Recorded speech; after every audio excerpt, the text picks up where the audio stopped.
And welcome to my YouTube video that through it we will create together a very simple product catalog, and this application, it will be a SOAP web service, a Java SOAP web service, and through this application the client and the user should be able to search a specific product, insert a specific product, and list all the products that we do have in the database emulator file. So the first step that we need to do is that we need to start by using the IBM WebSphere and create a new web project, and this web project, it is with the name, let's say, list of products. So I have opened the Eclipse and I'll run it as an administrator, and this is the window that I will encounter. We need to select the WebSphere application server traditional version 9.0. If you are using a different version, that is fine. Sometimes you might have a version 8.0, then this must be selected. Then you need to click on finish, and after that you will have this welcome window. So you need to close the welcome window, and then we can start creating this simple product catalog SOAP web service. So the first thing is that we need to go ahead, file, and then new, and then web project, and let's give it a descriptive name, and let's say that the name is list of products according to the application. I always encourage you to give your file names that are related to the project or to the goal of the project. So descriptive names, in other words. Remember to select the REST service and then click on finish, open perspective, and here we are. So after that we need to go to the Java resources subfolder and then to the source folder, and there it is where we add the Java classes. So we need to go ahead and we need to create a new package, let's say, and let's name this package com and click on enter. After creating the new package, we need to create a Java class, and this Java class, it has the name product catalog service.java. So we need to go to the com and new and then class, and then let's give it the name product catalog service.java.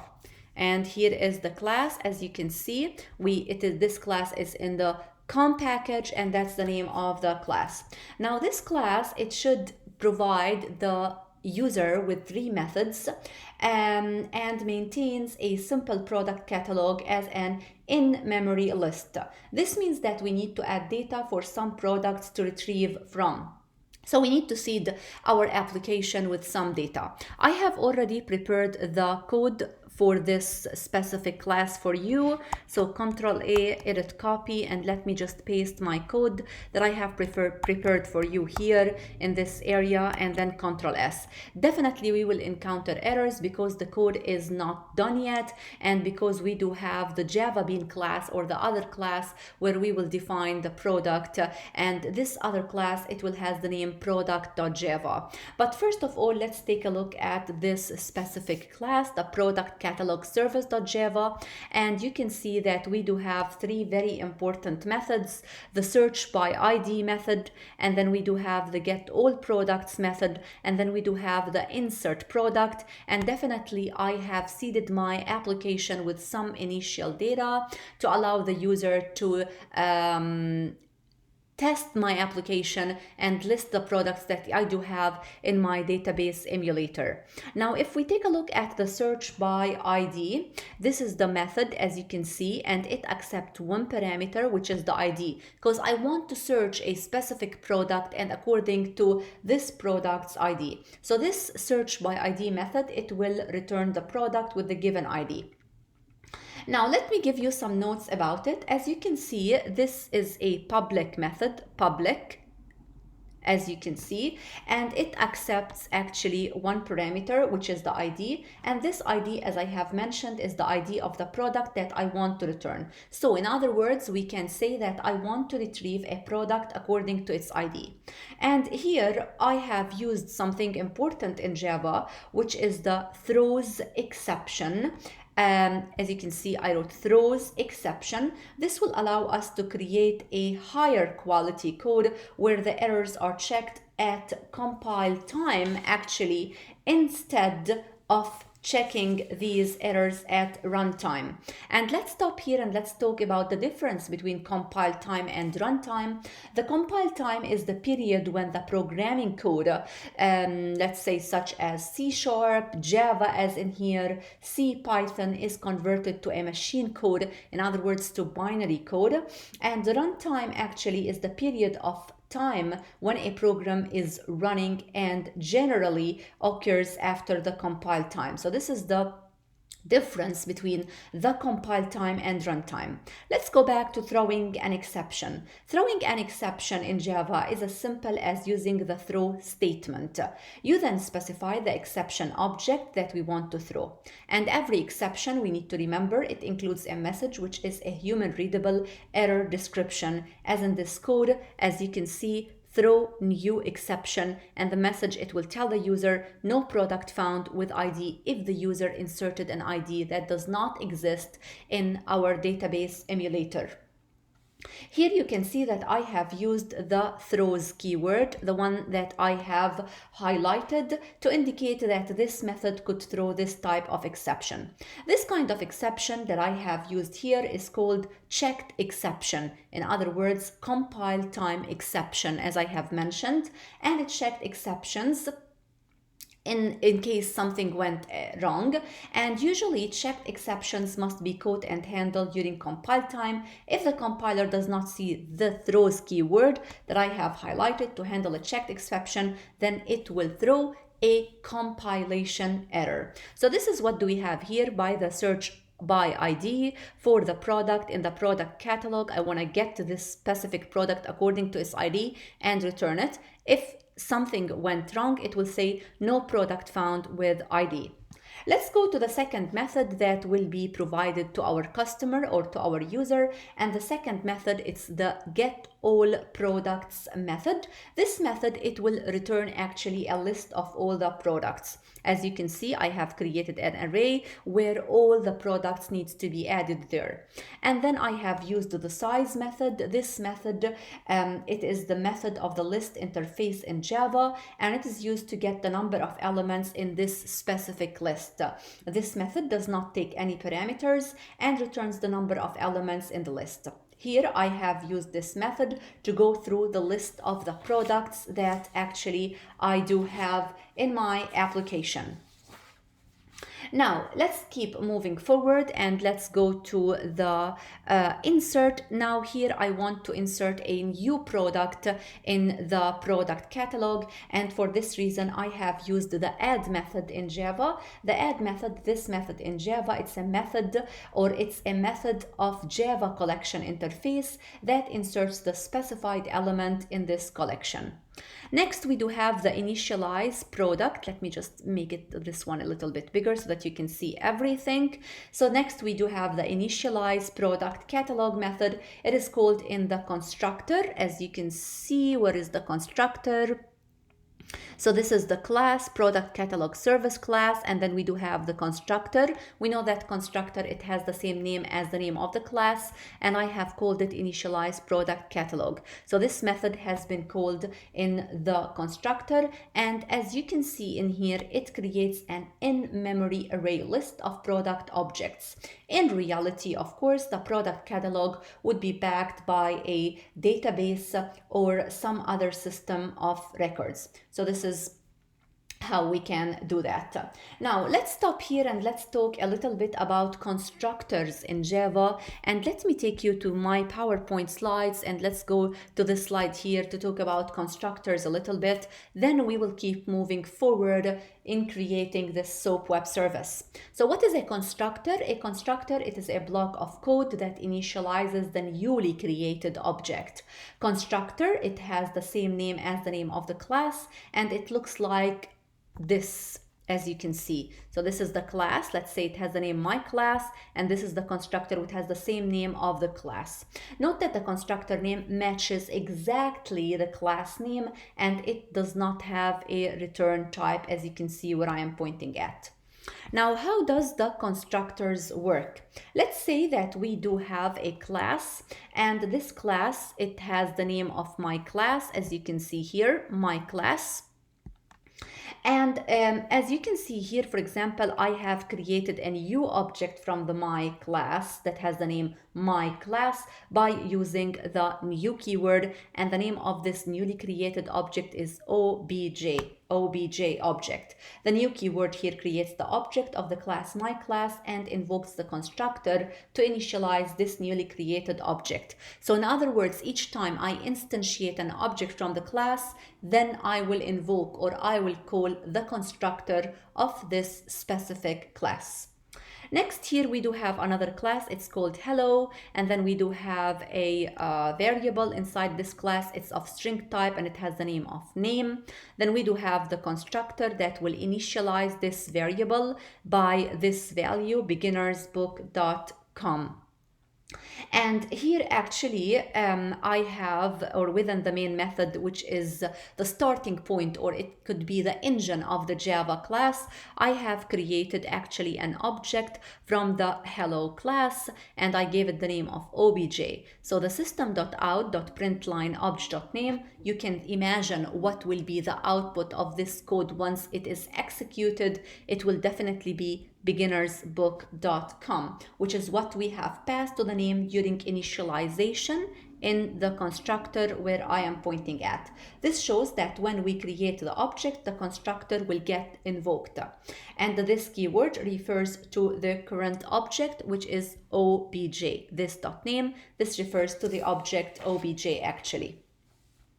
There are different types of constructors that we need to be aware of. We do have the default constructor, we do have the no argument constructor, and we do have the parameterized constructor. What is the difference between them? So for the default constructor, if we want to start with this one, if you do not implement any constructor actually in your class, then the Java compiler inserts a default constructor into your code on your behalf without you, the programmer or the developer, typing it in your code. You would not find this constructor definitely in your source code, as it would be inserted into the code during compilation.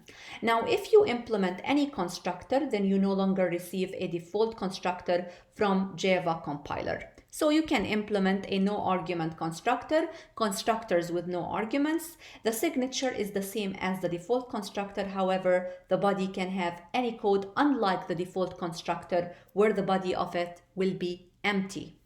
And then we do have the parameterized constructor. From its name, it is the constructor with arguments, or you can say with parameters. This is the constructor that accepts parameters inside it. Now let's go ahead actually and let's continue working on creating our SOAP web service. And we need actually to create a new class, and this class, it's the product class, which is considered to be the Java bean class that represents a product in the catalog, the bean in the catalog. So we need to go ahead, right click, new, and then class, and let's name the class product.java. And here is the product.java, as you can see, and I have actually created the code for it for you, and then Control A, copy, and then go to the IBM Control A, Control V, Control S, and here is actually the product class. Now we do not have any errors. Everything has been defined greatly. So if you take a look at my code, you will realize that the name of the class is product, and we can say here in this scenario that each product, it has an ID, it is of type integer and it's private. It has a name, it is of type string and it's private. Category, string, private. Unit price, it's double and it's private. So after that, we do have a constructor that does not accept any parameters. It's a zero argument constructor. Then we do have the parameterized constructor that initializes the values of the ID, the name, category, unit price. Then the getters and the setters for the properties, which are the ID, the name, the category, and the unit price. So this is how easy it is. And if you take a look here actually at the product service.java, you can see that I have imported the java.util.asterisks.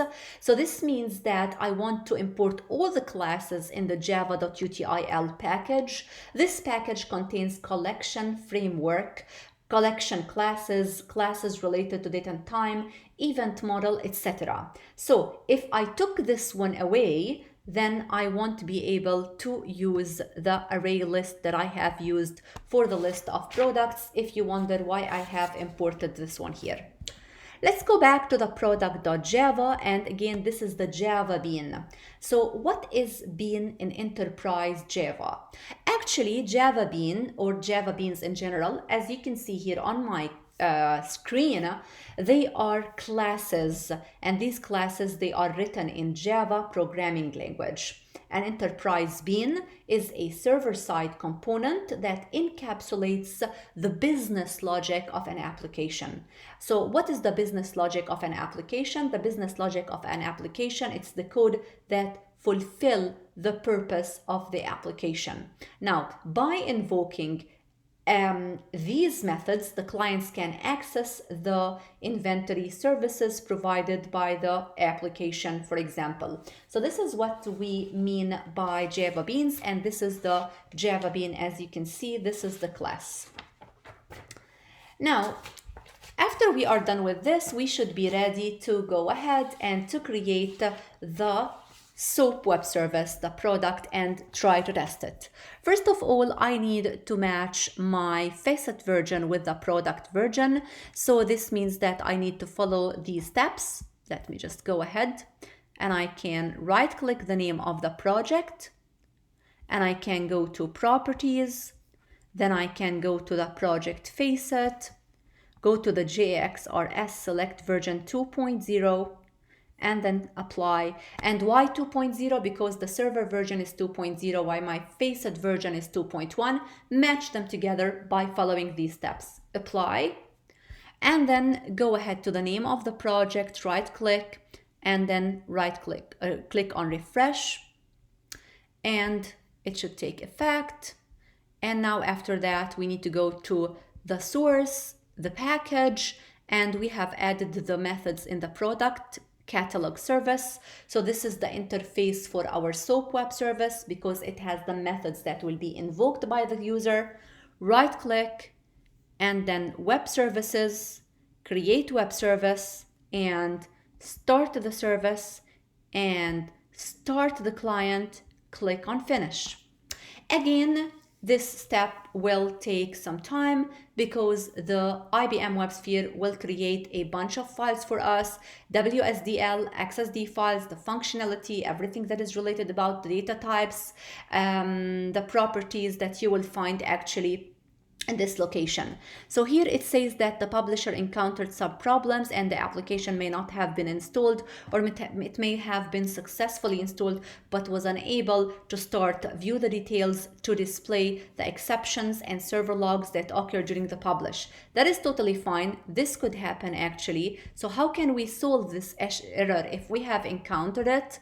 What I will do is that I will go ahead and I will just copy the package so that I can take it to a new workspace. So let's say copy, and I want to close this one, exit. So if you have encountered these types of errors, just make sure that you have a backup for your code.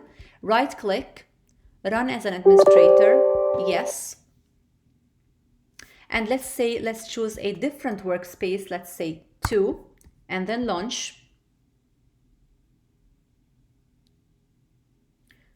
Definitely we need to select the WebSphere application server. So these are some of the errors that you might encounter while working with the IBM WebSphere. And then File, New, Web Project, Service, REST Service, List of Products, and then Finish.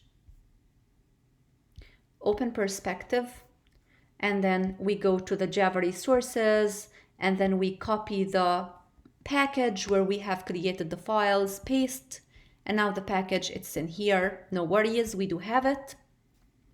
And then after that, we go ahead to the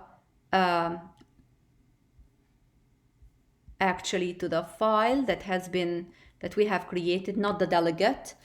And then before that, let's just make sure that we are matching the facet version with the version of the server, project facet, and then JXRS, and then 2.0, and then apply, refresh,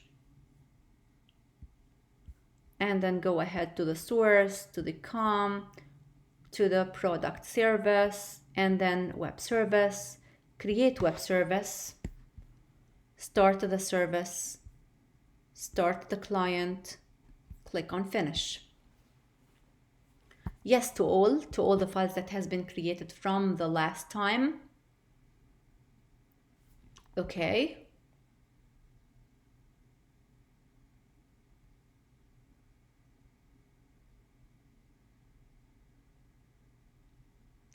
Creating Java code, that is fine. This will take some time, as I have mentioned before, because the IBM WebSphere will create a bunch of files, the WSDL, XSD, and I will record another video that will show you how to locate these files that will be created through the IBM WebSphere. So these are some of the issues that we might encounter, and this is how we can solve these issues also while creating it. You can create a totally different location, and then you can get it. So as a customer, I have successfully had my product created by the company or by the programmer, and you can see we do have all the methods. We do have the get products, all products, search by ID, and insert.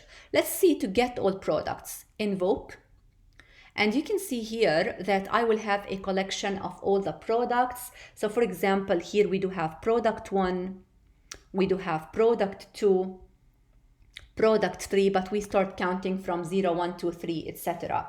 And I want to talk here about the Java beans. But Java beans, actually, they are classes that encapsulates many objects into a single object, which is the bean. It is a Java class that should follow the following conventions, and we need to keep this in mind. They must implement serializable. Serialization, it's a mechanism of converting the state of an object into a byte stream. Number 2, it should have a public no argument constructor, and all the properties in the Java bean must be private with public getters and setters methods. And this is what we have done in the product.java, if you remember. So here we do have the collection, a Java collection framework. It provides an architecture to store and manipulate a group of objects. A Java collection framework includes the following: interfaces, classes, and algorithms.